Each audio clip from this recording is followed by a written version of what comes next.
মানব ইতিহাসের উষা লগ্ন থেকে এই দৃশ্যটি আমাদের অবাক করে এসেছে।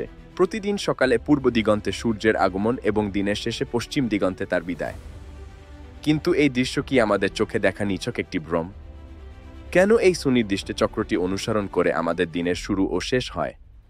উত্তর লুকিয়ে আছে আমাদের নিজেদের গ্রহের গতিবিধিতে। বৈজ্ঞানিক দৃষ্টিকোণ থেকে আমাদের অবশ্যই প্রথমে একটি মৌলিক সত্য প্রতিষ্ঠা করতে হবে: সূর্য স্থির। আমাদের সৌরজগতের কেন্দ্রে এটি এক বিশাল অগ্নিগোলক হিসেবে অবস্থান করে। আমাদের এই চিরচেনা সূর্যোদয় বা সূর্যাস্তের দৃশ্যটি আসলে সূর্যের নিজস্ব কোনো গতিশীলতা নয়, বরং এটি পৃথিবীর আবর্তনের ফল। আমাদের গ্রহ পৃথিবী প্রতি ২-৪ ঘন্টায় একবার নিজে মেরুদণ্ড বা অক্ষের উপর পাক খায়। এই গতিকে বলা হয় আবর্তন।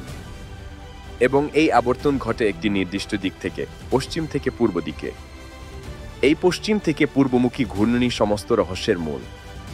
অনেকটা দ্রুতগামী ট্রেনের যাত্রীর মতো, যিনি মনে করেন বাইরের জগৎ তার বিপরীতে ছুটে চলেছে, ঠিক সেভাবেই আমরা পৃথিবীর পৃষ্ঠে দাঁড়িয়ে সূর্যকে আমাদের গতির বিপরীত দিকে যেতে দেখি।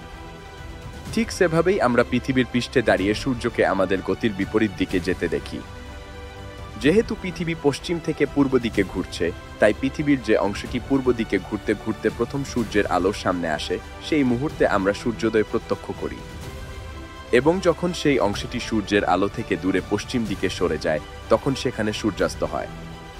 এই পুরো প্রক্রিয়াটি একটি দৃষ্টিবিভ্রম তৈরি করে, যেখানে মনে হয় সূর্যই যেন পূর্ব থেকে পশ্চিমে যাত্রা করছে।